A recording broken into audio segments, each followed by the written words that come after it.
my name is Marty. I use they, them pronouns, and I'm going to teach you how to make double chocolate cookies. Alright, so the first thing you're going to do is cream your butter and sugar together. So you're going to need 1 cup of butter, which is 2 sticks. So I'm just going to stick them right in my mixer. You can, as always, make this dough by hand pretty easily. But one thing to keep in mind is that this dough will give you an upper body workout. It is very thick. I've broken a wooden spoon making it before, which was very impressive if nothing else, but this is a very thick dough. So it's 1 stick of butter. These are very soft because sweatshirt aside, it's very warm today, very humid. I'm going to let these soften at room temperature for quite some time. Alright, so that is my butter, and then I'm going to need a 1.5 cups of sugar. So 2 sticks of butter, 1.5 cups of sugar. And you'll see me use this measuring cup before. It has lines on the inside, so I'm going to use it for both the cup and the half measurement. If your sugar ever gets clumps in it, like mine has right now, that's fine. You can pretty easily just kind of break them up. That happens when there's a little bit of moisture in your sugar. So I know for me it happens a lot during the summer because it gets so humid in Minnesota.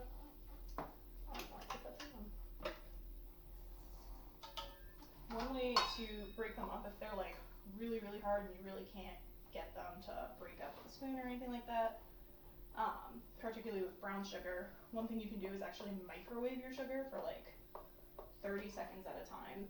So like microwave for 30 seconds, try and use a spoon to break them up, another 30 seconds if it's not working, and da-da-da. So I'm going to mix that. And you want it to be all one consistency, the sugar and the butter together.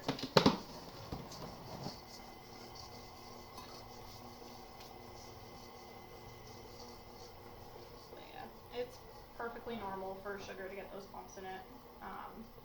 And again, you can usually break them up with a spoon or anything, and if not, you can microwave it for like 30 seconds at a time, and they'll break down. Yeah. Turn that up a little. It's definitely warm today. It's only going to be getting warmer, which is nice. I like when it's hot. Not the best time to bake, but c'est la vie.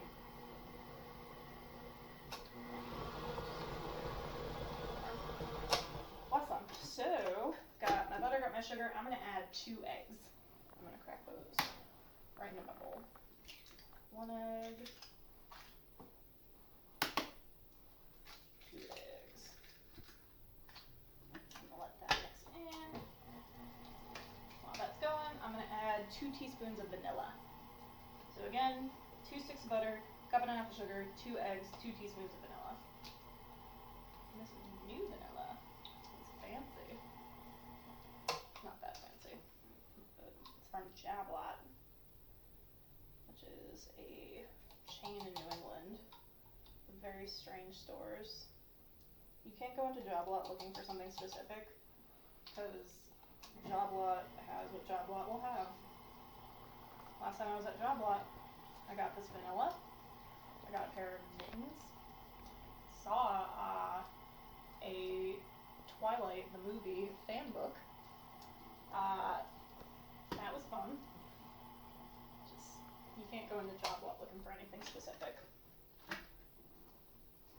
don't know if there's a Midwest equivalent of Jablot, but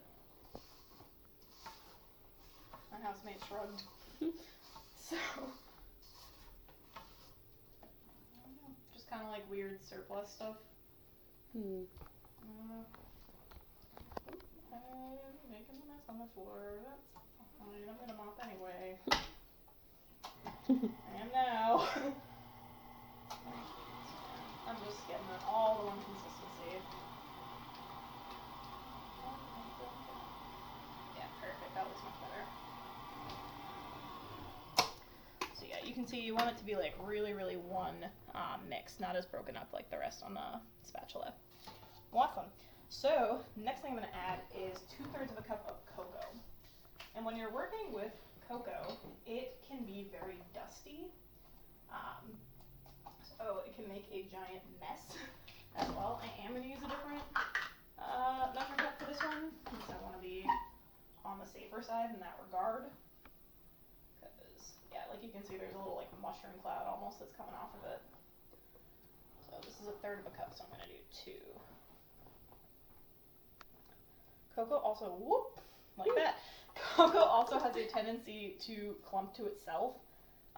So rather than like squeeze it or anything like that to get it to come out faster, if you give it like just a little gentle shake, it'll break it up a little bit. That's 1/3 of a cup. We're doing 2/3 of a cup. A little extra chocolatey. Yeah, as a treat. The one thing to keep in mind with this recipe too, yeah, I'm gonna take some of that off. The one thing to keep in mind with this recipe too is that it is extremely chocolatey. Like, I love chocolate, and this could be a little bit much chocolate for me. Hey, it's not for you. It's all the way too much chocolate for you. The cat's on the floor, reaching up. He wants to go outside, but there's too much going on outside. But yeah, so like even you can see a little bit of the cocoa powder coming off of it. Don't eat the cocoa powder. It's bitter. It's not sweet. I'm gonna do a video talking about the different types of chocolate and like why some chocolate's more bitter than other chocolate and stuff like that. But when you have like a chocolate bar, it has a little bit of milk fat in it, and that's part of what makes it not so bitter. That's where you get like that difference between like milk chocolate has more, dark chocolate has less, things like that. But straight up cocoa powder doesn't have any, and if you try to eat it, you're gonna have a really bad time. I know from experience. Sorry, Mom.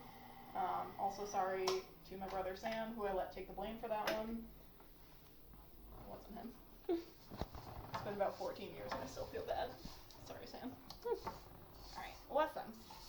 So that's good enough for now, because I'm going to mix it some more in a sec. We're going to do 1/4 teaspoon of salt. So just a little bit of salt. There we go. Gotta move on there. 1/4 teaspoon of salt, 3/4 of a teaspoon of baking soda. And baking soda is getting pretty low, so it might take me a sec to get. You know what? There we go. That'll be easier. I feel like I use baking soda in such small amounts that like I don't realize it's almost gone until it's almost gone.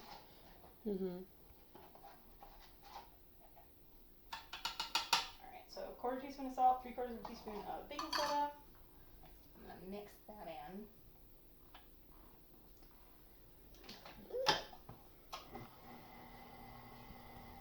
Yeah, again, cocoa powder is gonna get everywhere. Just be prepared to clean when you're done. These are very, very, very chocolatey. The one thing with this recipe is like, it's okay to get a little extra cocoa in, like I gracefully did.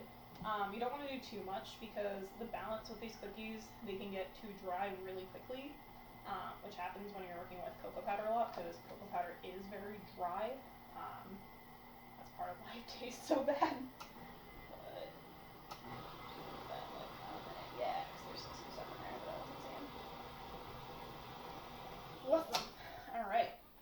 So now you're going to add your flour. And as soon as you add your flour, it's going to be like really, really, really thick very, very quickly. This is about the time when you're going to want to start being careful.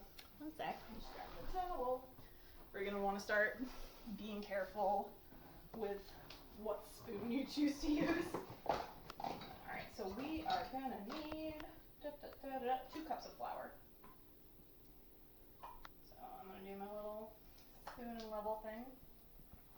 2 cups of flour.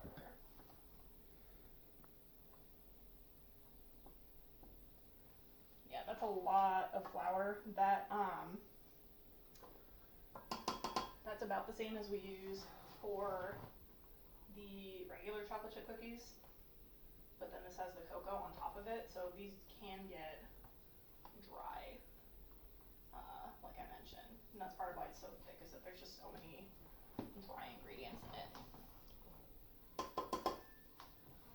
kind of a unique recipe as far as like ratios go.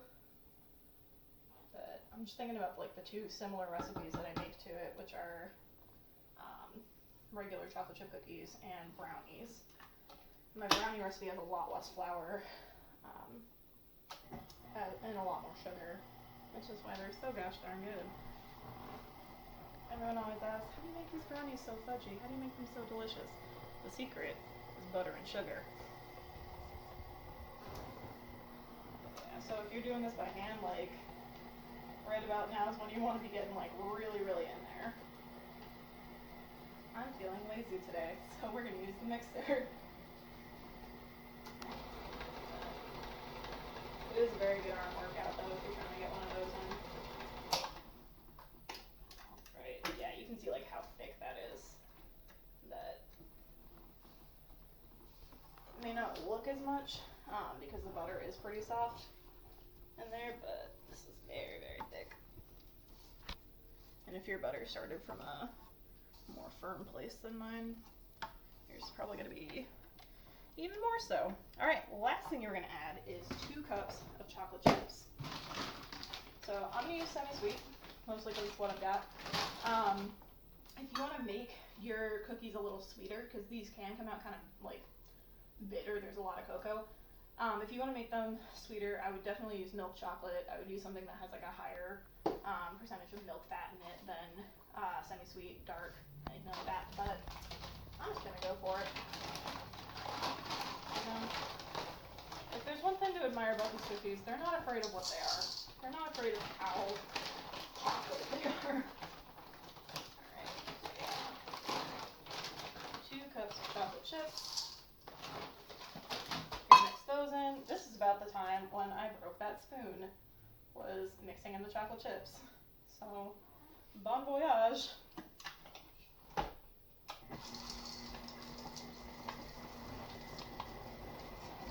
My mixer is definitely taken a lot worse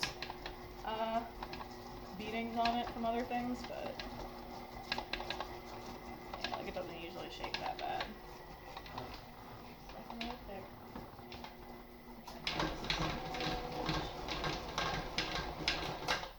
Awesome. All right. So, oof, very, very thick.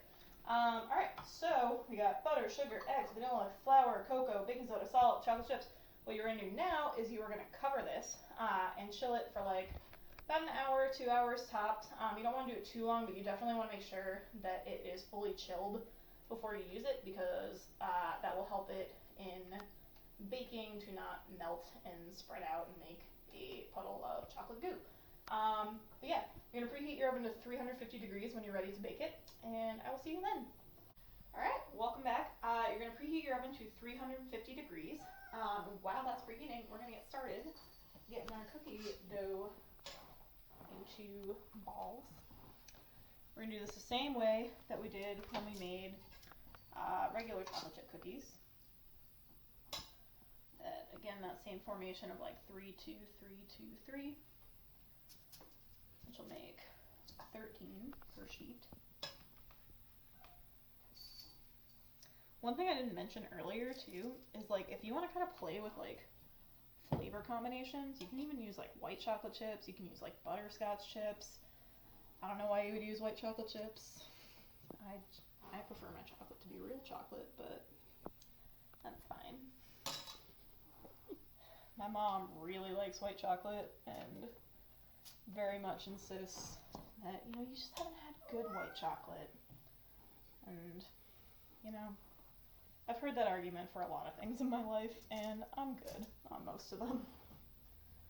But, some people do like white chocolate. So I am going to make a separate video talking about the different types of chocolate and kind of what goes into the production of each of them. But basically, white chocolate does not have any actual cocoa powder in it. It's all cocoa butter, which has a little bit of the chocolate flavor, but like the predominant flavor is kind of like almost like sweetened condensed milk a little bit. Like kind of hints of vanilla and just I don't know. For me, I only really taste it as like sickly sweet, so I'm not a huge fan of it. But some people do. And, you know, shade at my mom aside, there is good white chocolate out there somewhere. My favorite, I like milk chocolate because I do like a little bit of sweetness to it. I've been trying more over the past year. I had like spicy chocolate for the first time. Like that chocolate that has like the chili in it. Like that was really, really good. But yeah. Alright. So my oven's still preheating a little bit, so I'm going to give it a minute before I put them in. But when I do, again, 350 degrees Fahrenheit, you're going to do 8 to 10 minutes. So the same as regular chocolate chip cookies. 350, 8 to 10 minutes. See you then. Alright, so our cookies are done cooling. I baked them for about 9 minutes. So we're just going to break in, see what we got. Yeah, they're nice and cooked all the way through. Ooh, that chocolate chip just melted. But yeah, you can see they're cooked straight through. The chocolate chips are still pretty soft just because they just came out of the oven. But yeah, again, 9 minutes, 350 degrees, and that is how you make double chocolate cookies.